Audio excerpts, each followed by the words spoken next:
Okay, so this video is a tutorial of the R language, but it's different from other tutorial you could find on YouTube. This series of video is based on the assumption that you have uh, already experienced uh, working with R and already familiar with the basic usage and properties of the R language. And the contents are going to be rather abstract, or most people might find them not useful, but it is but like they are in fact in some ways useful at least. So I hope it's going to be um, uh, I hope it's going to be useful for to your and your more complicated programming projects. So I will start by not putting a RMD notebook, but by using a let's say using RStudio to create a project. So I'm going to I'm going to start RStudio, and from here it's always a good practice that you start with a new project. So I go to the new project. Probably I don't save the changes. The way the reason that we want a new project is that we wish to take care of all the not only the variable but the files the file dependency problem and the script dependency problems within one directory. So the name of the tutorial. Wait, what's the name of the tutorial? Okay, R language from the abstract. From the abstract. And I could make it, okay, I could open that project and okay, and it will work. And before you do anything with the project, it's always good practice to set the working directory to the project directory. It says okay, the creation is denied, so probably the I guess actually the directory is not being made. So if I hold on, okay, so this is the project directory, and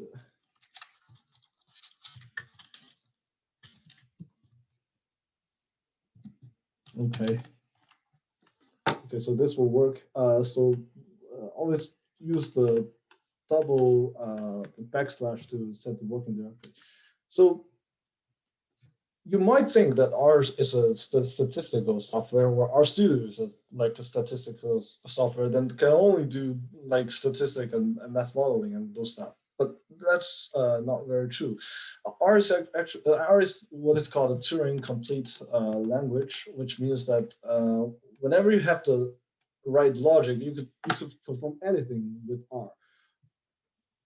That says if you have enough amount of time, you could develop anything, and you could even call the operations from the operating system to interact with R to create music visualizations, and you could create graphic user interfaces with R, but you wouldn't. But in a lot of cases, you wouldn't want to do this because even if you can write logic, there's either not enough API on that field, or it's poorly maintained, or it's just the design of the language that make it feel very awkward of doing that. And these kind of considerations are going to be discussed in this set of video. And you can see from the design of this thing, you could just look at what you could create with it. You can create script, you can create notebook, you can create markdown apps, and a whole bunch of other things. including those documentations which we use to create our packages and manage the scope of function and how to export the variable. But in the first case, I'm just going to make our notebook. Hold on, our markdown, because it's probably the what you're most familiar with. So we'll start with this. And the first part is functions. Sorry, functions, classes, and the heterogeneous features. I'll actually Google that word because, well, honestly, I'm not very good at spelling heterogeneous. Okay, that's it.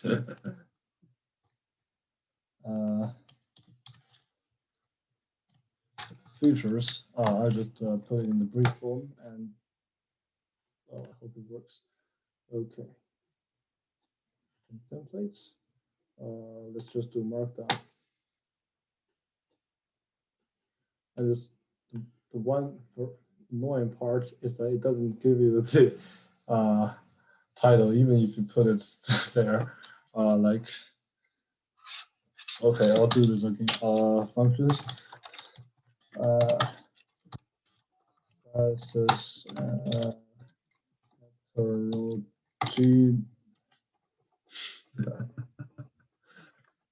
So heterogeneous features. So we can now first create a function. So a function, basically, what you get is just a kind of execution stuff. Let's say f is a function of x.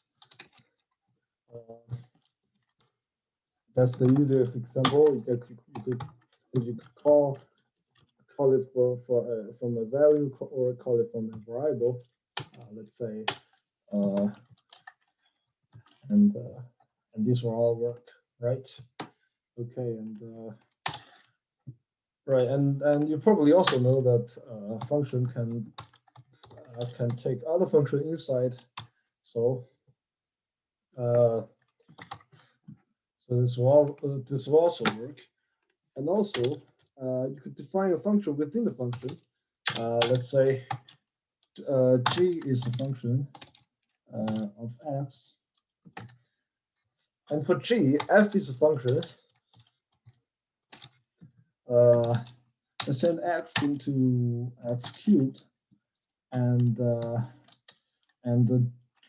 g returns f of x.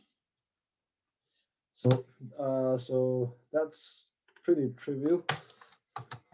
So we get a function. We get a function inside the function, and we use a function to call the function inside the function to return a value, and it works out. And let's say that this is 8. Okay, the last input, so G2 gives you 8, because from G2 is using the function inside. Something wrong with the graphic card. Okay, but it's calling the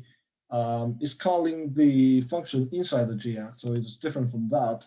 However, it doesn't change the value outside. So if I go F2, so it's 4. Okay, so it doesn't change the value outside. But there's one case that you can make a difference between these.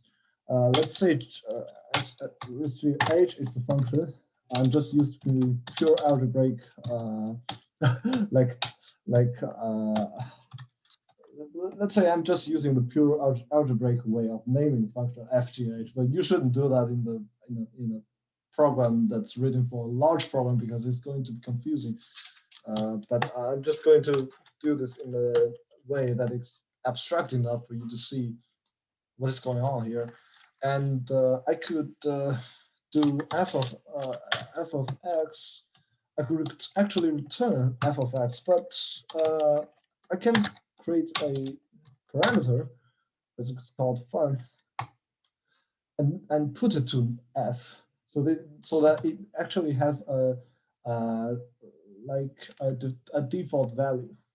Um, the reason we want is the default value is that, well, other functions use it because say like functions from the other packages like plotting packages or modeling package use default parameters all the time.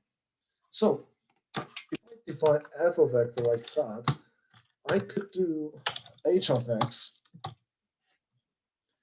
and you could guess what. Okay, sorry, it's not fun. Uh, Actually, it's not fun. We should use a value like a, so h1 or just h of 2. Let's say if h takes 2, what it gets. What does it give? Okay, so if I specify function f is f, this function is f, or I can make it more confusing for you. Just say f is f. It gives you. Okay, it's a problem in new version of R because I didn't have this kind of problem before. Okay, function is f, and it gives you 2. So you could actually pass function as parameters and inside functions. Let's say which is h2g. This is pretty similar, but is there another way to do this? Is there a better way to do this? Let's say better way. What is the better way to do this? If you go to, well, I'll go control maybe, okay, control shift to 2, 4, and I can, oh sorry, maybe control shift to 3, and I could say do call. There's an interesting function or function that manipulates function that calls execute a function call, and it says what args. Okay, so what it means, you put a function here and gives you a list of arguments. Okay, so the name of arch attributes of args give you the arguments names. Okay, so what this means is that sometimes you have a lot of problem with this. For example, I want to create a plot with uh, with the sequence of numbers, and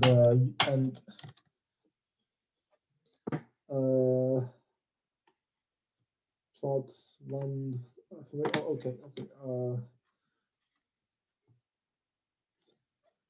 Plots.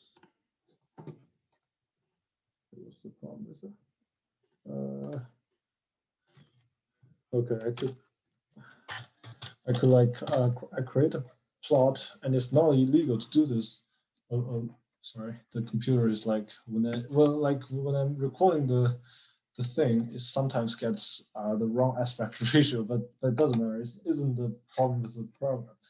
So I could it's not illegal to plot this, right? Because if I write a function, let's say plot is a function that takes in x and y, and let's say just plot x and y as vectors. Okay, so it's gonna be very simple, and I could call this function with a set of values. So let's just do the tedious example here. Okay, so what it does is that it calls the module plot. But different from this, if I have another function to create f plot, this is a horrible example, but it's just abstract enough for you to see the simple cases. And this is function. It takes in your data, And also it takes in the plotting function. So like function is fplot. So what it does is that it uses the function to, oh sorry, I should use this function here. So when I use a parameters as function, I could use this function to call the corresponding value. So I could specify what function to use for that function to create a plot for me. So I use function to plot data. Okay, so it's generally it's all right, but you know, there's like some problems that it wouldn't work. So for example, if I create a plot, if I call this function here, and I got some data, let's say, and I just got one field of data, so I get x is 1 to 3. Oh, sorry. Y is 2 to 4. So I must pass this as a sort of list or other structures because I get only one field for that. Okay. And I want to create a plot like this. However, this isn't going to work because I've only got a list here. If I put a list in the first field of plot, of course it won't work. The correct way to make it works is that I could and again it's not a good idea to comment out things because we now get GitHub and those things to do version control. You could do this version control more easily. But anyway, that's not the story. Another story. To create a data function call, if I do this call, okay, and what?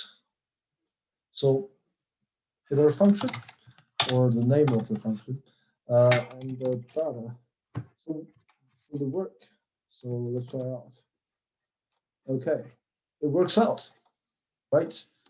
And similarly, you could just go do call there, but there's no point to do this because, you know, I could just, I could just do, say like, plot 1, 3, 2, 4. Okay, misspelled this one again. Right, doesn't work. Okay, does it work? Does it work? Okay, it works. So these are pretty much all equivalent. Okay, so that's a function. So that's the first topic is the function. And second one, we'll get into function later to discuss more abstract things like expressions, variables, and arguments, and how you can modify a function with a function. But it's not the purpose of this section. We'll cover this one in part 2, which is about symbolic expressions. And this is about classes.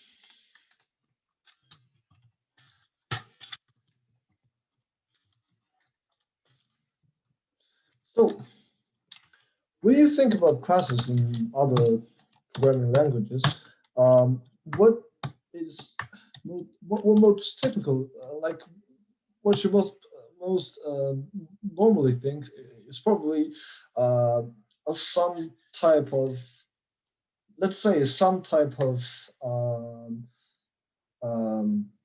objects with some defined operations. However, if I show you the menu of the function called plot, you can easily see that in R this is not the way that it's designed to do. Like it's not the way that it's designed to behave. So I put in plot there. It shows me function x and y dot dot dot use method plot, and give me a bytecode, whatever it is, and says environment namespace base. And if you think of the the way we use a plot, it's really like quite different. So I get the first example from here, and I can plot it, and I could also do this if I specify x and y value, say from the first.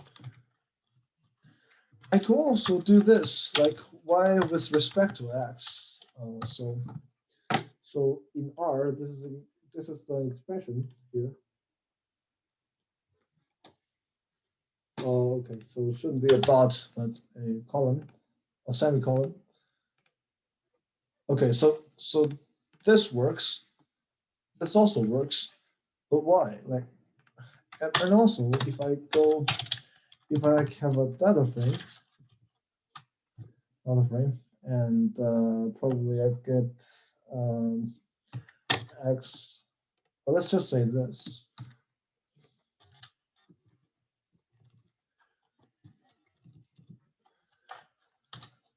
Okay, so I have a data frame, and by the way, the correct way of presenting a data frame is going to use lit R cable data frame, so it works out nicely. So, okay.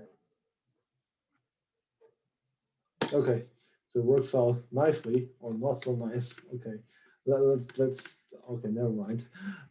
And I put the data into the plot.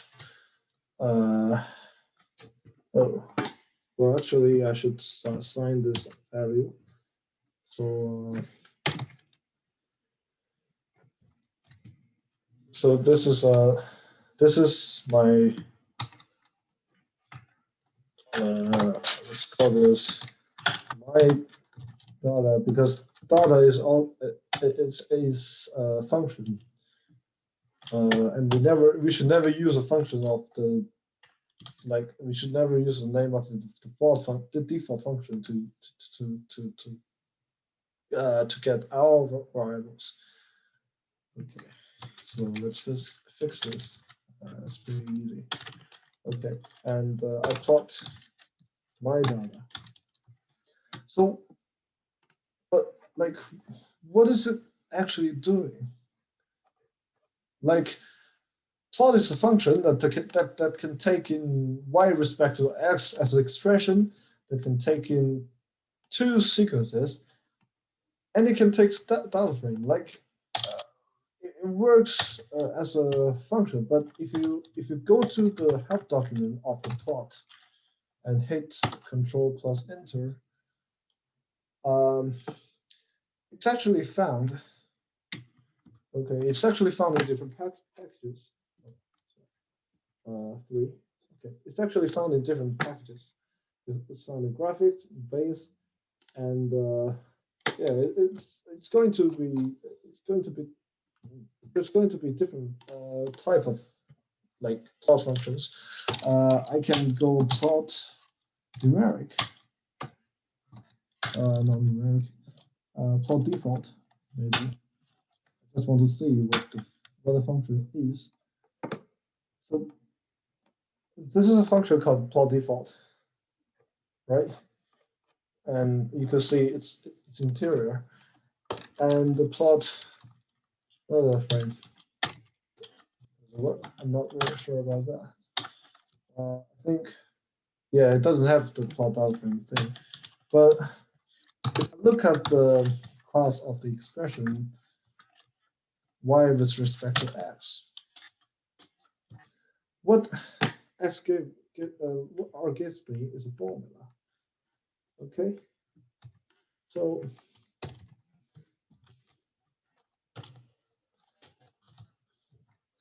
but still, you couldn't find the really find the plot formula.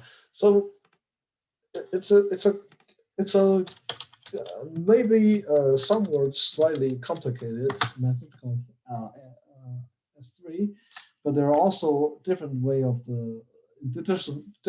you can manage classes in R, namely S4, which is typically used in bioinformatics. Uh, there's something called is it called bio? What's the website called? One is CRAN, the other is bioinformatics something. Uh, anyway, and there's some more recent way to manage the classes called R6. So okay. So uh, let's say we have a function that can take different things. Uh, like how can I actually call this function? Let's say I have a list. So this is called my object. Uh, at first, it's a list, so it contains my value so it contains my x and y values. Okay, shouldn't be a semicolon, but okay. So the type of my object is a list. However, I can assign the class of my object to another stuff.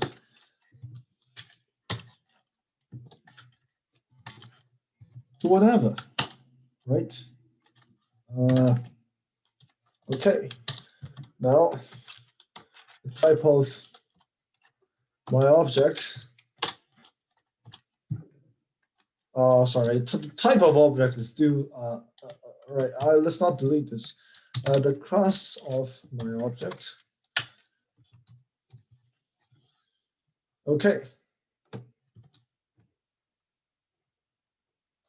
Okay. So let's put this together. So at first, the type of my this is annoying. The class of my object is a list, and use the function, or it's not a function, it's called this one is actually not a function, but this one, the right bracket and the assign value. This is a way of function that uh, defines a reverse way of assigning values. So when I put class of my object to whatever, I could change this to have a class of whatever, but in the essence, its type is still list. So it doesn't change its essence, but it changes class, or maybe how it's going to be classified. Okay, so can I go? Can I do crazy stuff? So let's say class of my objects. Uh, class of my object is a sequence. You probably see this from a number of places. So first, it's going to be whatever. Second, it's going to be my stuffs. No, not really. Usually defines something inside whatever. My whatever. Okay, this is whatever, and this is a list. Okay. So class of my object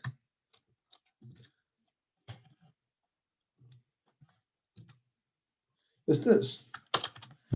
So probably the easiest thing or the easiest function to write with a class, or like the heterogeneous way of using function is to print the result. So I could print, or like I could show my object, and it works.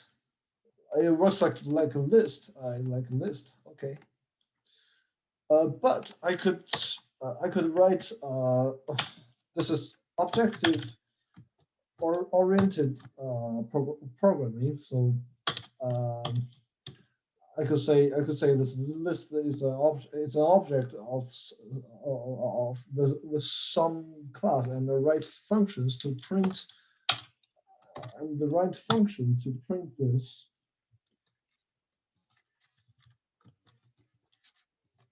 Right, print by whatever is a function. A function of my object. Let's just call it x. Okay, and return, not return, probably just print.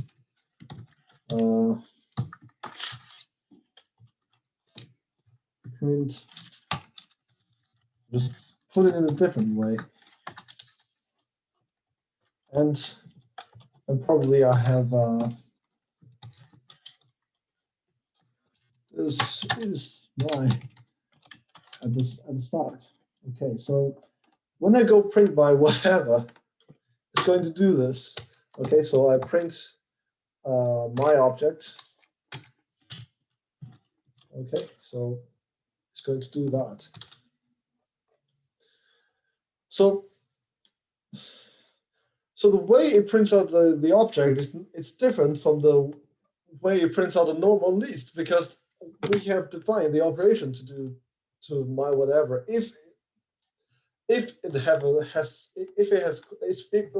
belongs to the class called my whatever. However, I could do other things, right?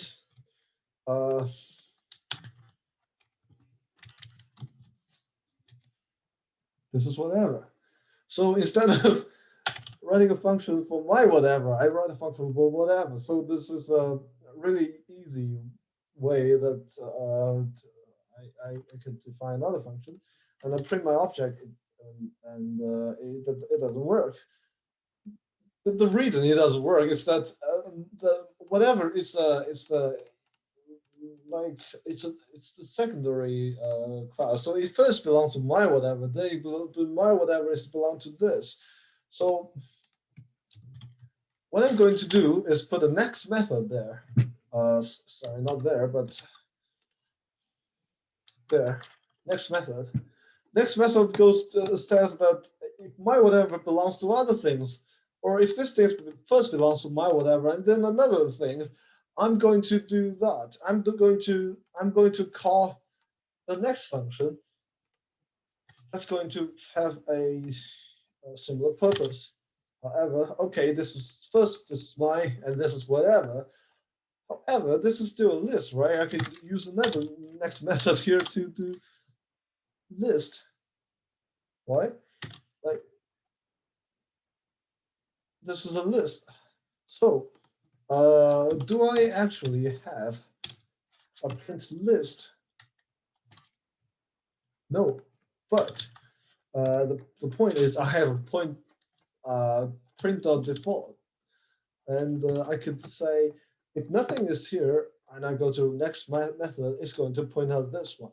Okay, that's pretty trivial, and nothing more can be explained, unless you really want to go crazy with the environmental variables, which is going to be covered in the later video.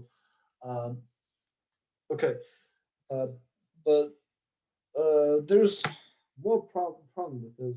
Suppose I want to do something with my methods, or not some legal thing, some legal things. I could do f, g, h, k, l. Maybe k is a function. Let's do t is a function, because it's. I think. Oh no, I could do small t. Can I do small t? not really. It's already defined. I could write my function. Let's say my. Let's just call it fun because it's just maybe fn okay function x, and I wanted to take in the whatever stuff. So I wanted to do x probably x dot or no not x dot in R list. If you want to access things in the list, you got to do this. Okay, x pairwise, not pairwise, um, entry-wise direct. This is called multiplication. Okay, multiplication. Okay, so this works. Let's prove it. My object. Does it work? Does it work? Not really, because it doesn't inherit the. Okay, it doesn't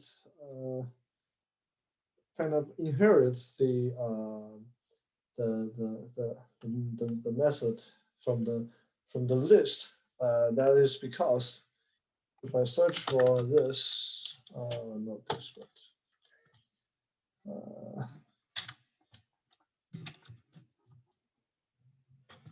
this will work. So if I go to this such value, if I take in a list, this will actually work, right? Well, I think I got some other bugs from here. X. Okay, maybe do this.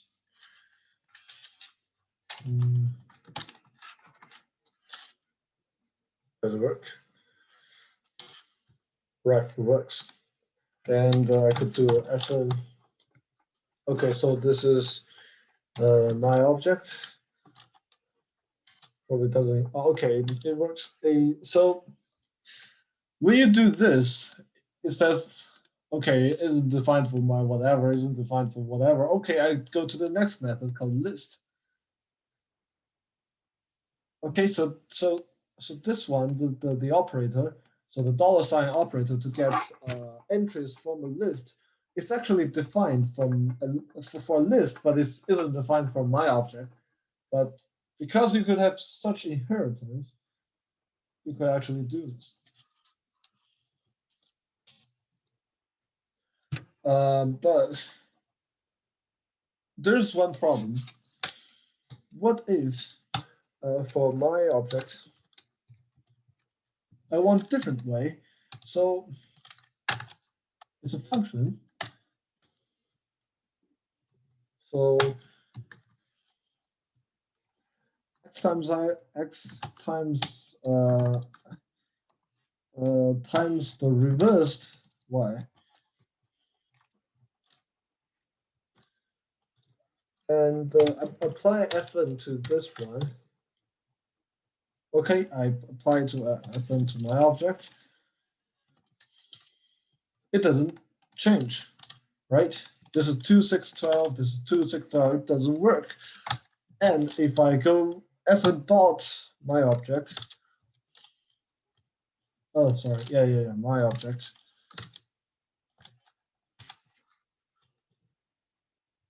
Oh sorry, couldn't find the reverse. Is it reversed or reverse? Reverse. Oh, sorry, it's just RUV, I think. RUV. Okay, so we could see from here, we get different values printing out these two options. This isn't great because, like, I want the function to automatically detect what kind of object it is. So this is what object oriented programming is meant to be, so that people can be lazy about so that people can be lazy and don't have to remember what type of object it is. Right. So one way of doing this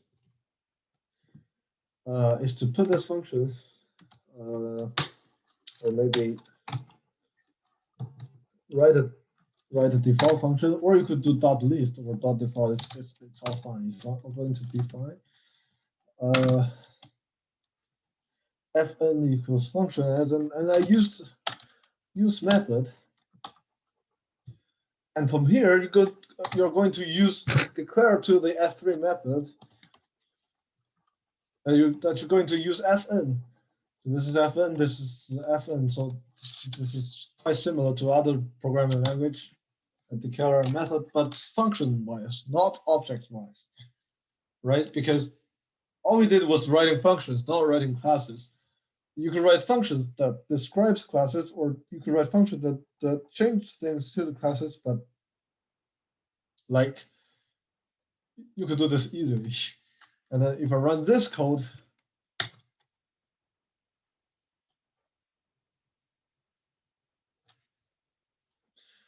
and it says fn of my object, where is it? Oh, sorry, it's my whatever. Okay, my whatever. So if I write function like this, it's going to recognize that the object that's put into the function it has a type of my whatever. So if I put class here, my object is going to be my whatever. Okay. However, we could still force this function to use the original thing, and the key is to use fn default. So if I specify what kind of function, what type of object that the function should pretend the thing to be, I could actually reverse back to the original definition of the variable. Okay, so that's another interesting property. Okay, so that's what is called. So from here, um, so so from here we can classes and heterogeneous. But it's more than that, because whenever you think of the objects, for example, I want to create a list or I want to create a data frame, you just have a function that takes in the values and creates the data frame for you. You know, there's like no need to say I create an object by doing my another object. It's a list that has x equals 1, y equals 2, and then class of my another object is it's such things, right? Which such things. Okay, so I think it's pretty trivial to use my whatever. So I'll remove the previous definition of my whatever here. Okay, it doesn't. Sorry, it's my object. So I will remove. Oh, actually, that isn't the problem. Okay, so I can write a function called my whatever, and this is function. But it's actually a class, but I actually will write it in the form of function in R because that's the way that it's designed to do originally. You can find other ways other than S3, which is S4 and R6, but I'm just doing the more R accent ways to do this. So my whatever is it's a function that takes an X and Y value, gives you a list that uses such x and y value. However, with a class, the my whatever, or you could append this, or you could say, right, and finally we return this. So my whatever is actually a function. So I could safely put 1 to 3, 2 to 4 here, and then call fn, right? So it all makes a lot of sense, yeah. All right. So this is how you create an initialization function. So this is actually an init function, and then I could have more flexible usage of this. So let's say what is this, or probably not. Okay, let's put that into another video probably about operators.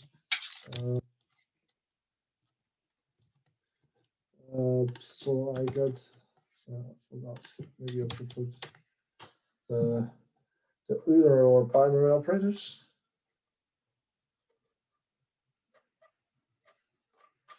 Okay.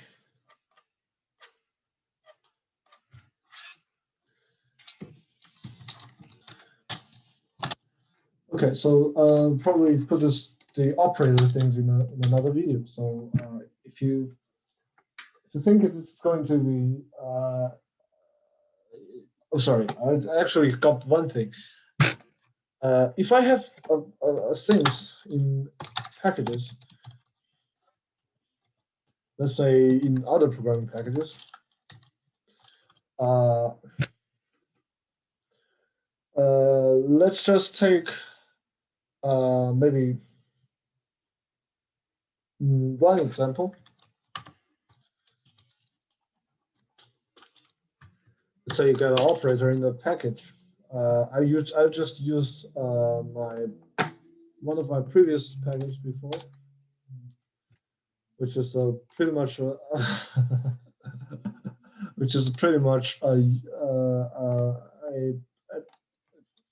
package to design and model aircrafts. I know it's less useful, but I hope to show you one structure of this.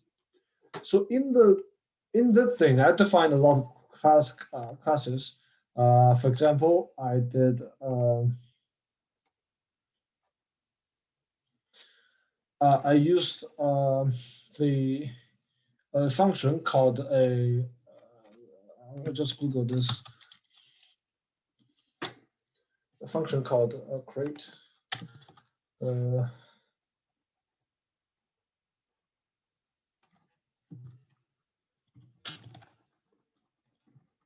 Oh, sorry. Or Optim. Maybe this is a better example. Not code, but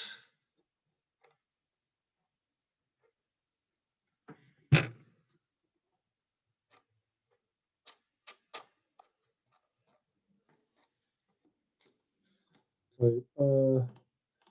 So okay, I got it.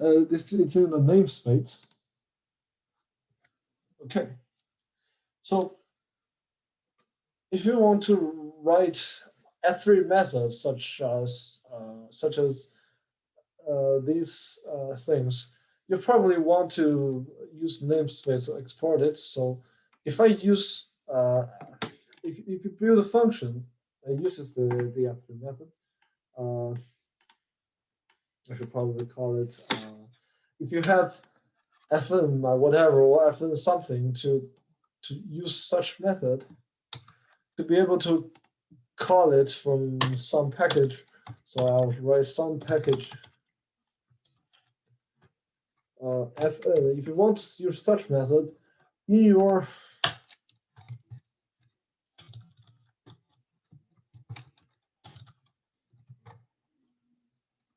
namespace file,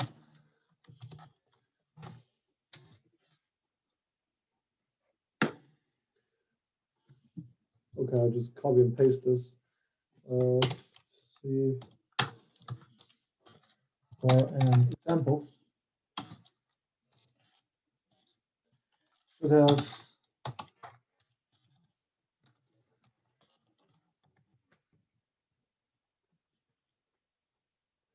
after methods. Okay.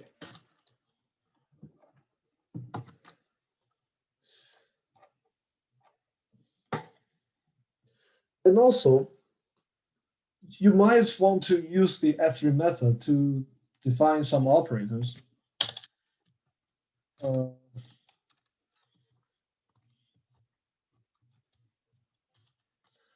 Let's say I still using my whatever objects, my objects. So, oh,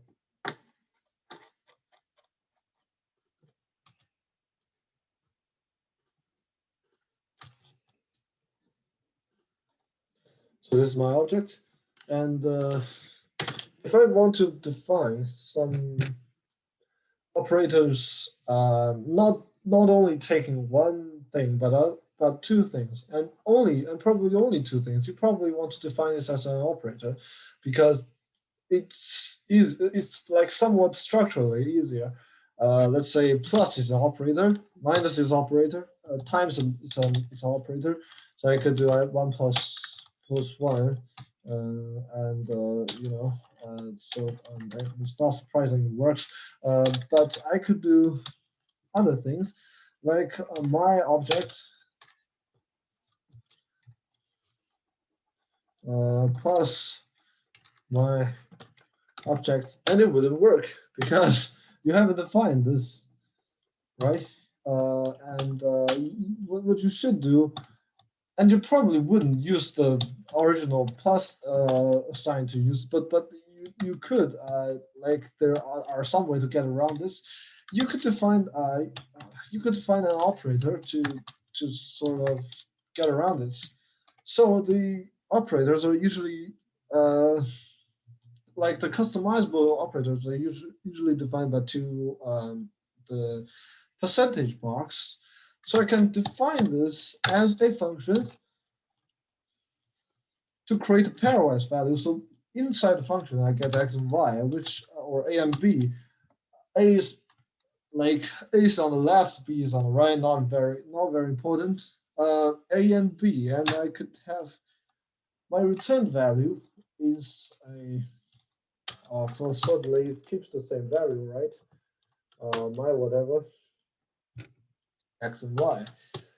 I would recommend this you to like I would recommend you to write a function and then use the plus to do a little wrapper on the function, but but this is somewhat equivalent.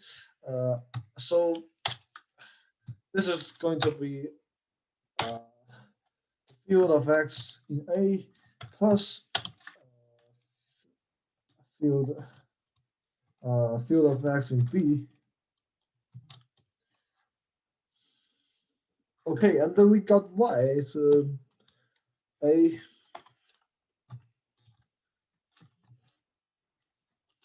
plus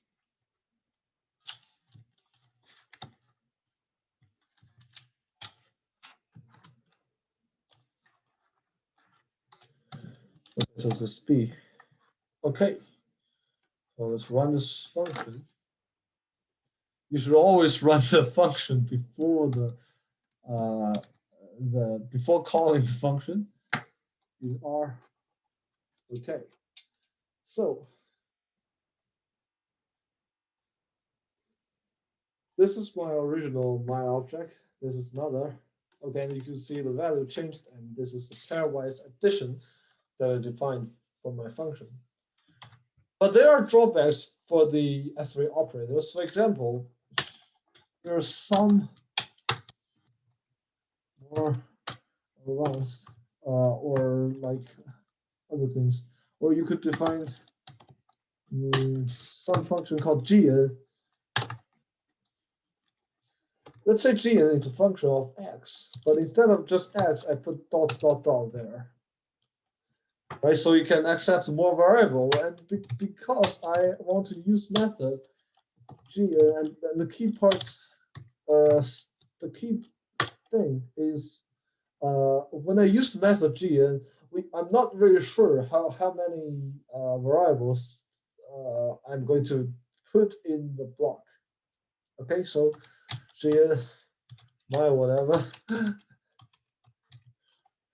is a function, and you can put more like you can put more variables inside the thing.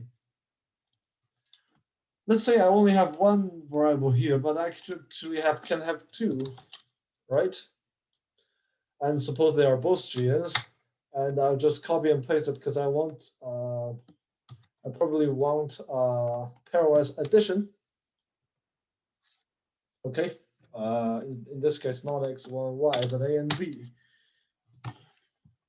We're encouraged to use consistent marks, but okay, maybe I change this into a, so it makes it easier. So GN or such, right?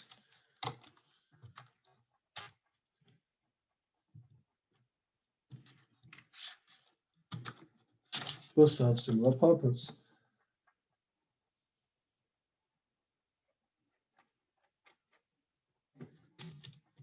So should have three of this. Okay. Okay, so that's the same. And also, I could have more. Say, I could have a multiplier just for fun.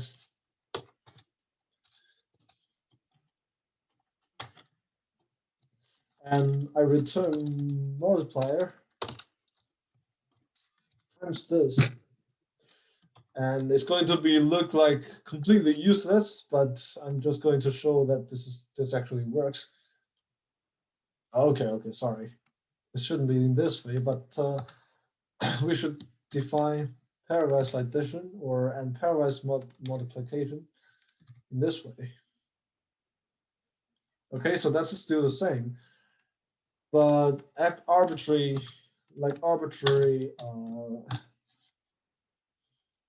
parameters are also useful here. So I could put two here and put a pairwise addition. So this actually get times two. Okay, so I hope you find this, well, not useful, probably funny. And if you really have nothing to do, please do watch the whole series of videos. I'm going to bring more like seemingly unuseful, but actually somewhat intricate and yeah, interesting properties of the R language. Thank you for watching.